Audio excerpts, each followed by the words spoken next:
Now by a secret pathway we proceed, between the walls that hem the region round, and the tormented souls, my master first, I close behind his steps.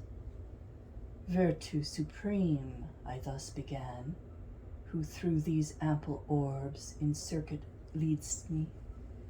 Even as thou willst, speak thou, and satisfy my wish. May those who lie within these sepulchres be seen. Already all the lids are raised, and none o'er them keeps watch. He thus in answer spake, they shall be closed all, what time they hear from Josaphat, return shall come, and bring their bodies, which above they now have left. The cemetery on this part obtain, with Epicurus, all his followers, who with the body make the spirit die. Here therefore satisfaction shall be soon, both to the question asked and to the wish, which thou concealst in silence. I replied, I keep not, guide beloved, from thee my heart secreted, but to shun vain length of words, a lesson erewhile taught me by thyself. O Tuscan, thou who through the city of fire alive art passing, so discreet of speech, here, please thee, stay a while. Thy utterance declares the place of thy nativity to be that noble land, with which, perchance, I too severely dealt. Sudden that sound forth issued from a vault, whereat in fear I somewhat closer to my leader's side approaching, he thus spake, what dost thou? Turn.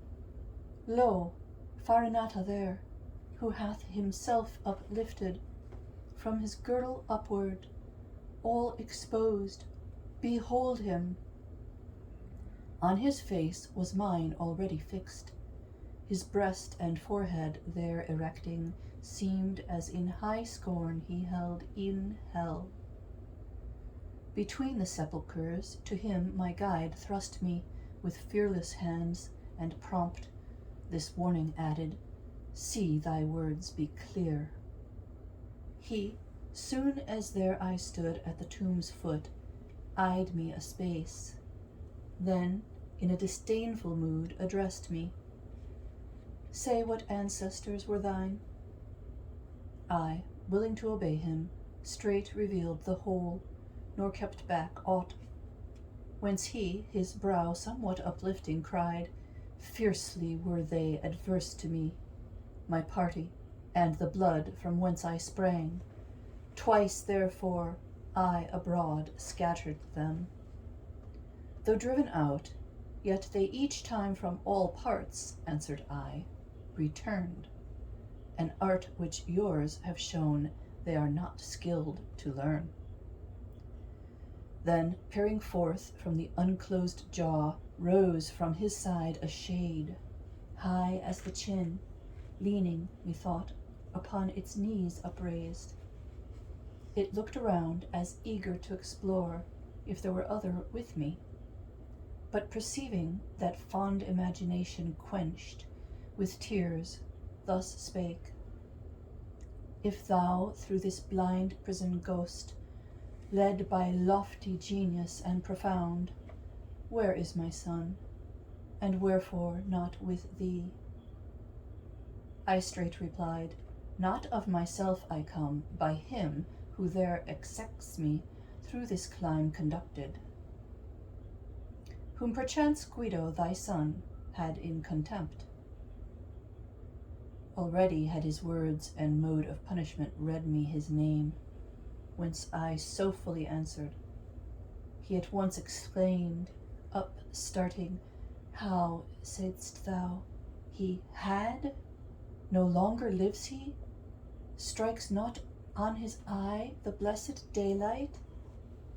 Then of some delay I made ere my reply, aware, down fell supine, nor after forth appeared he more. Meanwhile the other, great of soul, near whom I yet was stationed, changed not countenance stern, nor moved the neck, nor bent his ribbed side. And if, continuing the first discourse, they in this art, he cried, small skill have shown, that doth torment me more e'en than this bed. But not yet 50 times shall be relumed her aspect, who reigns here, queen of this realm, ere thou shalt know the full weight of that art. So to the pleasant world mayst thou return, as thou shalt tell me why, in all their laws against my kin, this people is so fell. The slaughter and great havoc, I replied, that colored Arabia's flood with crimson stain, to these impute that in our hallowed dome such orisons ascend. Sighing, he shook the head, then he thus resumed, in that affray I stood not singly, nor without just cause. Assuredly should with the rest have stirred, but singly there I stood, when, by consent of all, Florence had to the ground been razed, the one who openly forbade the deed. So may thy lineage find at last repose, I thus adjured him, as thou solve this knot which now involves my mind. If right I hear, ye seem to view beforehand that which time leads with him of the present uninformed. We view as one who hath an evil sight, he answered, plainly, objects far remote. So much of his large splendor yet imparts the almighty ruler. But when they approach or actually exist, our intellect then wholly fails, nor of your human state, except what others bring us, know we ought. Hence therefore mayst thou understand that all our knowledge in that instant shall expire, when on futurity the portals close.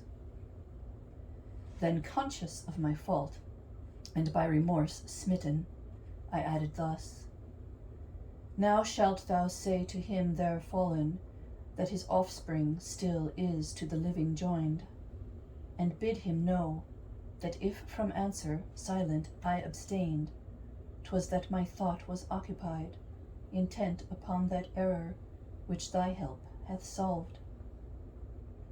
But now my master summoning me back, I heard, and with more eager haste besought the spirit to inform me, who with him partook his lot. He answer thus returned, more than 1,000 with me here are laid. Within is Frederick, second of that name, and the Lord Cardinal, and of the rest I speak not. He this said, from sight withdrew. But I my steps toward the ancient bard reverting, ruminated on the words betoking me such ill. Onward he moved, and thus in going questioned, whence the amaze that holds thy senses rapt? I satisfied the inquiry, and the sage enjoined me straight, let thy safe memory store what thou hast heard to thee importing harm, and note thou this, with his raised finger bidding me take heed.